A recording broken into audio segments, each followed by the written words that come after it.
Welcome. This is your Need to Know. This is an episode recap, so there will be spoilers, sweetie. Music by Sisters AI Rhythmic. Check them out on YouTube. This is your Need to Know. Spoiler, sweetie.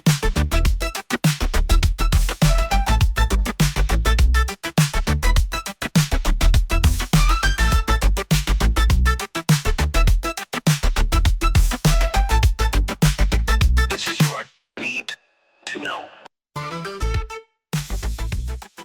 Welcome to another deep dive, and this time we're warping right into the penultimate episode of Star Trek Lower Decks final season. The second to last. Can you believe it? I know, I can't believe it's almost over. Crazy. But before we get all sentimental, Right. we have a lot to unpack. We're diving into the Reddit thread for Fissure Quest episode 509. Oh, this is a good one. So buckle up, because we're talking fan theories, surprise cameos, and of course all the multiversal mayhem you can handle. You know what struck me about this episode? What's that? It's how it manages to balance those classic Lower Decks laugh out loud moments with some serious Star Trek themes. Oh yeah, for sure. You know, like first contact back in season 4, remember?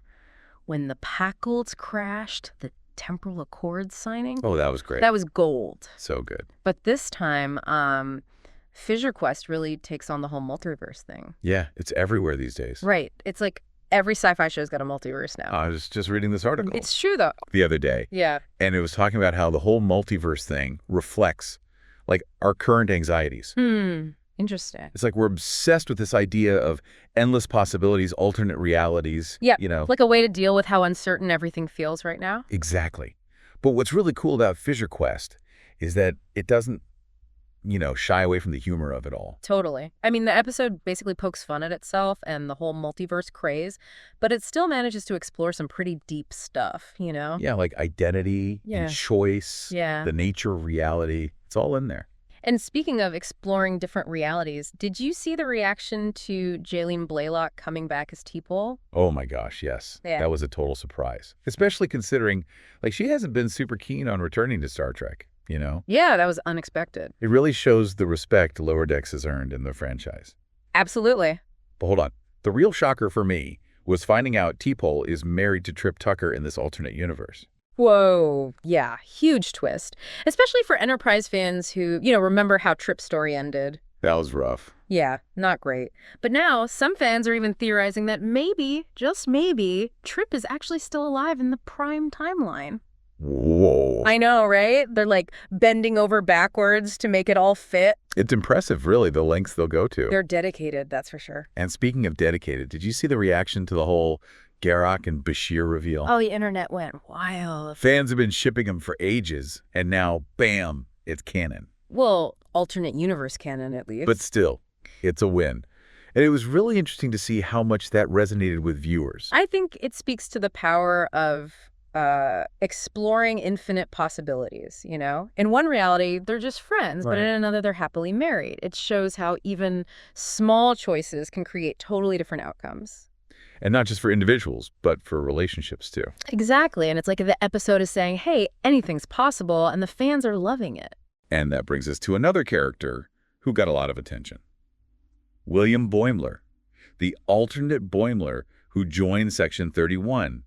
I was a little nervous about how they would portray him, Me too. but I think they nailed it. They really did. Instead of the typical evil twin trope, he's a competent, if a little jaded, captain. And the contrast between his leadership style and our Boimler is so interesting. I know, right? It highlights how different experiences shape who we become. But it also makes you think about Section 31, Are they really the villains we've always thought they were? Ooh, that's a good question. Because in this episode, they're the ones trying to fix the multiverse. Right. They're like the good guys, almost. It adds a whole new layer of complexity to their role in Star Trek. It really does. Makes you wonder, what if in some realities they actually are the heroes? It's the beauty of the multiverse, isn't it? It makes us question everything. Exactly. Nothing is black and white anymore, Especially not in the world of Star Trek. for sure. And speaking of questioning everything, we can't forget about the episode's villain, alternate Lieutenant Harry Kim. Oh boy, Lieutenant Harry Kim. The internet is buzzing with theories about him. I bet. Like, why did this alternate Kim go rogue? Was it the promotion out of ensign? Maybe there's something inherently evil about Lieutenant-level Harry Kim. Or, and this is a theory I saw floating around, maybe it was Janeway all along. Wait, what? Janeway? What do you mean? Well, some fans think that in the Prime timeline, Janeway purposely kept Kim as an ensign to stop him from turning evil. Hold on. They're saying she knew he'd go bad if he got promoted. It's a crazy theory, but hey, crazier things have happened in Star Trek. That's true. And it kind of explains why all the other alternate Kims we see are still ensigns. Right, it's like Lieutenant Kim is the only one causing chaos. Wild. But, it speaks to how invested fans are. They're not just passively watching, they're actively engaging with the story, They're filling in the gaps, creating their own narratives. Sometimes those fan theories are even better than the show itself. Totally agree. But speaking of fan theories, we got to talk about those glimpses into other alternate realities, like Borgified Captain Kirk. And Mariner, terrified of danger. So good. It was pure fan service, a little wink to the audience. But it also served a deeper purpose, don't you think? It reminded us that anything is possible. Infinite versions of ourselves out there, making different choices, living different lives. Like the episode is asking, what if you had made different choices? What if you took a different path? It's a thought-provoking question. And it's something Star Trek has always been good at, right? Exploring different cultures, societies, ways of being. Exactly, but the multiverse takes it to a whole new level. It's not just about different ways of being, it's about the core of what it means to be human.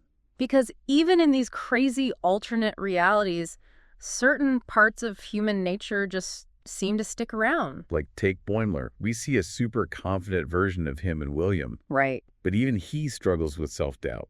Maybe some of our anxieties, insecurities are just part of who we are. It's like, no matter what universe you drop them in, there's still something fundamentally Boimler about Boimler. And maybe that's true for all of us. It makes you wonder, if we could meet our alternate selves, would we even recognize them? Would we like them? Would we learn something from them? That's a great question. And it's something Fissure Quest leaves open. It's definitely one of the things that makes this episode so compelling. It gives us more questions than answers. Exactly. But before we dive into that cliffhanger ending and speculate about the finale, there's one more thing I wanted to touch on. What's that? It's how the episode handles fan expectations. Interesting. Like we talked about the Grak and Bashir reveal, right? Yeah. Huge for fans. Years of waiting for that. But the episode doesn't dwell on it. It's just a moment, then the story moves on. You're right. They could have milked it, made it a much bigger deal. But they didn't. It feels very authentic to Lower Decks, Like, yeah, we know you've been waiting for this, but we're not going to make a big fuss. It's just part of this crazy multiversal world where anything is possible. And that approach is a big part of why Lower Decks is so successful, I think. I agree. Balancing fan service with genuine storytelling, never losing sight of the characters. It's a delicate balance, but they pull it off beautifully. Speaking of pulling things off, we can't ignore that cliffhanger ending. William Boimler sending a message back to the Prime timeline. That's huge. Right. Talk about opening a whole new can of worms. What do you think it means for the finale? Well, it's hard to say for sure, but I think we can assume the finale is going to deal with the fallout of that message. For sure. The stakes are incredibly high. The fate of the multiverse could be on the line. But what I'm really curious about is how it will affect our main characters, especially Boimler. Oh, definitely. I mean, throughout this whole episode, we see him battling his anxieties, Insecurities. His fear of making the wrong choices. And now, with this message from his alternate self, he's facing the ultimate what-if scenario. It's like the multiverse is forcing him to confront his deepest fears. His anxieties about not living up to his potential. It's heavy stuff. It is, but I think it's going to be at the heart of the finale. Choice and consequence. How even the smallest decision can have these huge ripple effects across realities. It's a lot to handle, but I have faith in Lower Decks. They'll find a way to blend the humor and the heart. Oh, absolutely. And I'm sure they'll throw in some surprises along the way. I'm counting on it. Yeah. But before we get carried away with finale speculation, let's take a moment to appreciate Fissure Quest for what it was. It was a hilarious, action-packed episode. It explored some really profound themes. Identity, choice, the nature of reality, it all came together. And it stayed true to Lower Decks. The irreverent humor, the love for Star Trek lore. And ultimately, its optimistic view of humanity. It's all there. But out of curiosity, what was your biggest takeaway from this episode? What really stood out to you? That's a tough one. There's so much to unpack. I think for me, it was Lily Sloan's speech Oh, yeah. about the value of studying humanity across different realities. You mean when she said, we can't truly understand ourselves until we've seen all the paths we could have taken, all the people we could have become? What's the one? It was just so powerful. It really ties into everything we've been talking about, The different Boimlers, the Kims, Garak, and Bashir. Right? Like, the episode is saying, don't just look at who you are, look at who you could be. And maybe by understanding those other possibilities, we can appreciate our own choices a little more. I think that's really important, especially now. We're constantly bombarded with images of perfect lives and alternate realities. It's so easy to get caught up in the what-ifs. To start questioning our own past. The Fissure Quest reminds us that every path has its challenges. There's no perfect life, no perfect reality. It's a good reminder. And maybe that's okay. Maybe the imperfections, the struggles, the detours, that's what makes our journeys meaningful. It's like they say, it's not the destination, it's the journey. And the multiverse, that's just a giant collection of journeys happening all at once. And we get to choose which journey we want to take, which path we want to follow. But even more importantly, we choose how we want to navigate that journey, how we respond to the challenges. That's where the real power lies. Our ability to choose, to learn, to grow, even amidst all the chaos. It's like the episode is saying, embrace the chaos, embrace the possibilities, embrace your own unique journey. It's a really empowering message. Especially for anyone who's feeling lost, uncertain about their path. Absolutely. It's a reminder that we're not alone. There are infinite versions of ourselves out there. Each one facing their own challenges, their own triumphs. And maybe, just maybe, by connecting with those other selves, by learning from their experiences, we can find the strength to navigate our own journeys. With a little more grace and a lot more laughter. As we wait for the series finale of Lower Decks, I can't help but think about all the different ways this story could end. It's going to be epic. Will they save the multiverse? Will Boimler finally get that promotion? Will we see even more cameos? Who knows? The possibilities are endless. And thinking back to Lily Sloan's words about understanding ourselves through the lens of the multiverse, it makes me wonder. About what? What parts of ourselves might we discover in those unexplored corners of reality? What hidden strengths, unexpected vulnerabilities, alternate paths might be waiting for us out there? That's a great question. And how will those discoveries shape our understanding of who we are, right here in our own reality? It's a lot to think about. It is. But that's the beauty of Star Trek, isn't it? Always more questions than answers. More to explore. More journeys to embark on. Thanks for joining me on this deep dive into Fissure Quest. It's been a blast. I can't wait to see what the finale holds, and I'm sure we'll have plenty more to discuss once it airs. Until then, live long and prosper, and may the multiverse be with you. Live long and prosper. Yeah, it really makes you think about good and evil. Like, are those things even real? Especially in Star Trek, where it's rarely black and white. Right, exactly. And it's not just William Boimler that makes us question stuff like that. Yeah. The episode's villain, alternate Lieutenant Harry Kim. Oh, yeah. What about him? He's another example of how the multiverse just flips things around. Oh, absolutely. The Yes. internet is like exploding with theories about why this Harry Kim went rogue. Oh, I bet. Was it because he finally got promoted out of ensign? Maybe. Is there something inherently evil about a Lieutenant Harry Kim? It's possible. Or, and this is a theory I saw floating around online, maybe it was Janeway all along? Wait, what do you mean? What does Janeway have to do with this? Well, some fans are saying that in the prime timeline, Janeway kept Kim as an ensign to prevent him from becoming evil. Hold on. Are they saying she, knew he would go bad if he got promoted? That's what they're saying. It's the only explanation for why all the other alternate Kims are still ensigns. Only Lieutenant Kim is causing problems. That's a pretty wild theory. It is, but it's fun to think about. It is. It really shows how much fans care about these characters and their stories. You really go deep. They're not just watching, they're building whole worlds around these characters. Yeah, filling in the gaps, coming up with their own explanations. And sometimes those fan theories are better than the actual show. I agree with that completely. But speaking of fan theories, we can't forget about all those quick glimpses we got into other alternate realities. Oh, yeah, those are fun.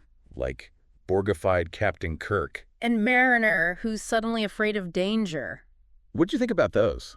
I thought they were great little moments for the fans, just pure fun, Yeah. But they also had a deeper purpose, don't you think? Oh, for sure. They reminded us that anything is possible. So many possibilities. Infinite versions of ourselves out there, making different choices, living different lives. It really does make you think, What if you had made a different choice? What if you'd taken a different path? What if? Yeah, it's a big question. It's a question that Star Trek has always been good at exploring, right? Yeah, looking at different cultures, different societies, different ways of life. But the multiverse takes that exploration to a whole new level. Really a whole new level. It's not just about exploring different ways of being, it's about getting to the core of what it means to be human. Yeah, because even in these crazy different realities, some parts of human nature seem to say the same.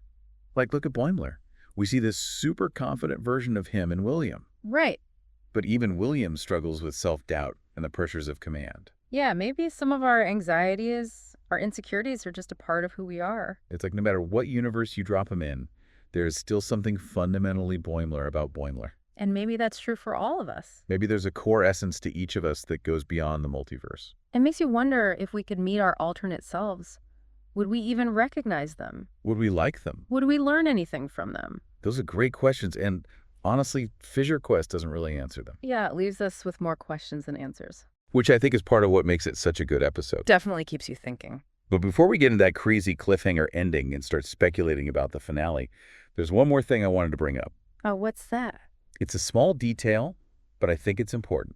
Yeah, I'm listening. It's how the episode deals with fan expectations. Oh, interesting. Like, we talked about the Garak and Bashir reveal, which was huge for the fans. Yeah, they've been waiting for that for years. But the episode doesn't, like, overemphasize it. Mm. It's just a quick moment, and then the story moves on. You're right. They could have made a much bigger deal about it. They could have milked it, for sure. But they didn't. It feels very Lower Decks, you know? Yeah, it's like they're saying, we know you've been waiting for this, but we're not going to make a big fuss about it. It's just a part of this wild multiversal world where anything can happen. And I think that's a big part of why Lower Decks works so well. I think so, too. They balance fan service with good storytelling without losing sight of the characters and their relationships.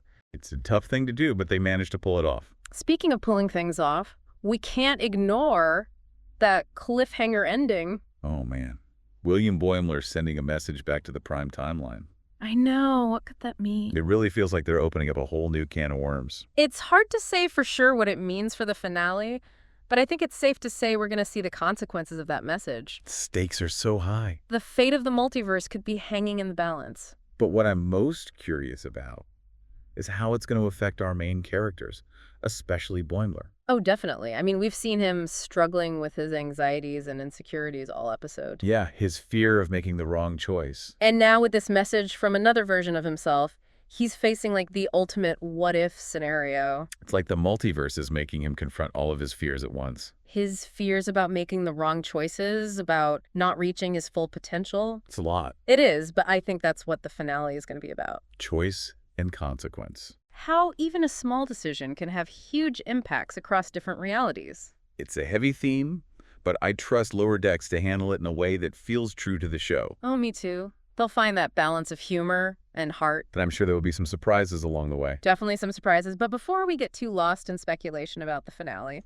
let's take a moment to appreciate what Fissure Quest did. It was such a fun episode. Hilarious, action-packed. And it explored some really deep ideas. About identity and choice and the nature of reality. And it did it all while staying true to what Lower Decks is all about. The humor, the love for Star Trek. And that ultimately optimistic view of humanity.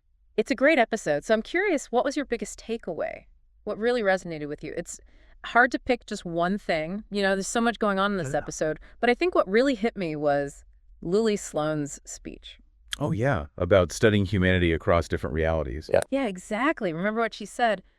We can't truly understand ourselves until we've seen all the paths we could have taken, all the people we could have become. That's such a powerful idea, and it connects to everything we've been talking about, the Boimlers, the Kims, even Garak and Bashir. It really does. It's like the episode is telling us to look beyond who we are and consider who we could be. Yeah, and maybe by understanding those other possibilities, we can appreciate our own choices a little bit more. I think that's so important, especially these days when we're constantly seeing these perfect lives online. Right. And it's easy to get caught up in those what-ifs and start questioning our own path. It really is, but Fissure Quest reminds us that every path has its challenges. Every reality has its problems. It's like there's no such thing as a perfect life. Exactly, no perfect reality. And maybe that's okay. Yeah, maybe the imperfections, the struggles, the detours, those are the things that make our journeys meaningful. It's like that saying, it's not the destination, it's the journey. And when you think about it, the multiverse is just a huge collection of journeys all happening at the same time. We get to choose which journey we take, which path we follow. But even more importantly, we get to choose how we navigate that journey, how we deal with the challenges. That's where the real power is. Choosing, learning, growing, even when everything feels chaotic. It's like the episode is saying, embrace the chaos. Embrace the possibilities. Embrace your own journey. I love that. It's a message that can be really empowering. It is, especially for anyone who's ever felt lost or unsure about where they're going in life. It reminds us that we're not alone. There are infinite versions of ourselves out there. And they're all facing their own challenges and triumphs. Maybe by connecting with those other selves, by learning from them, we can find the strength to keep going. With a little more grace and a lot more humor along the way. And as we wait for the series finale, I can't help but think about all the different ways this could end. I know it's going to be good. Will they save the multiverse? Will Boimler finally get that promotion? Will there be more surprise cameos? The possibilities are endless. But thinking back to Lily Sloan's words about understanding ourselves through the multiverse, it makes me wonder what parts of ourselves are waiting to be discovered in those other realities? What hidden strengths or unexpected vulnerabilities might we find? And how will those discoveries change how we see ourselves right here in our own reality? It's a lot to think about. It really is, but that's the beauty of Star Trek, isn't it? It always leaves you wanting more. It always gives us more questions than answers, more possibilities to explore. More journeys to go on. Thanks for joining me on this deep dive into Fissure Quest. This was fun. I can't wait to see what happens in the finale, and I'm sure we'll have even more to talk about once it airs. Absolutely. Until then, live long and prosper, and may the multiverse be with you. Live long and prosper. This is your need to know.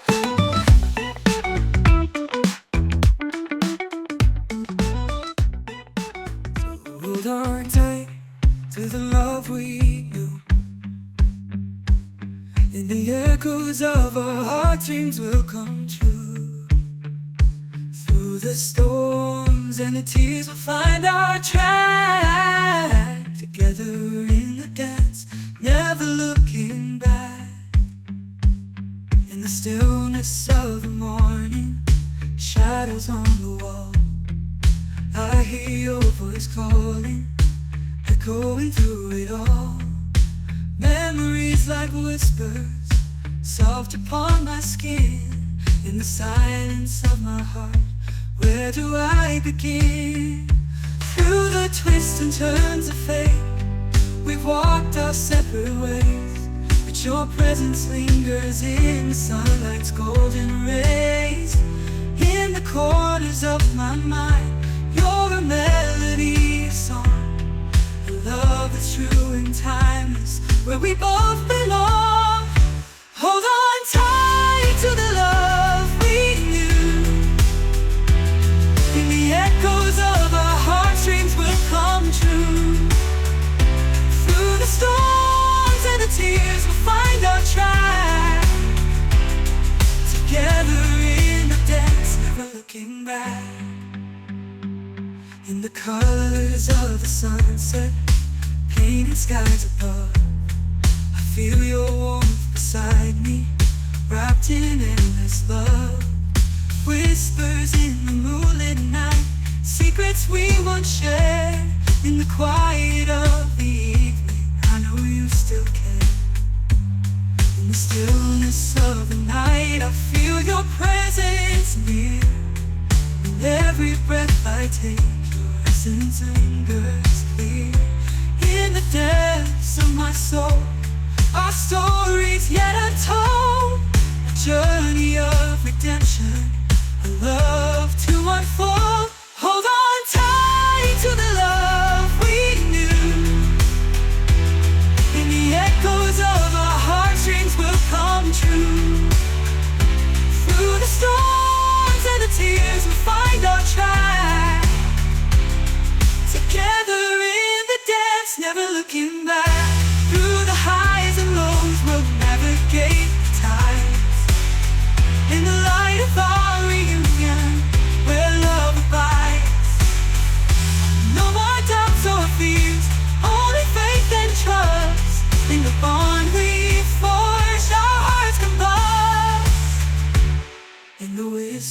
of the wind and the songs of the night. I sense your spirit with me, guiding with its light. In the dance of our dreams, where passion reigns supreme, will we write our destiny in a love redeemed. In the whispers of the wind and the songs of the night, I sense your spirit with me, guiding with its light. In the dance of our dreams, where passion reigns supreme, will we rewrite our destiny in a love redeemed. In the echoes of our past, our journey's just begun. In the promise of tomorrow, two hearts beat as one. In the warmth of your embrace, I find my home at last. In the rhythm of our love, the future's cast. Hold on tight to the love we knew. In the echoes of our hearts, hold on tight to the love we knew.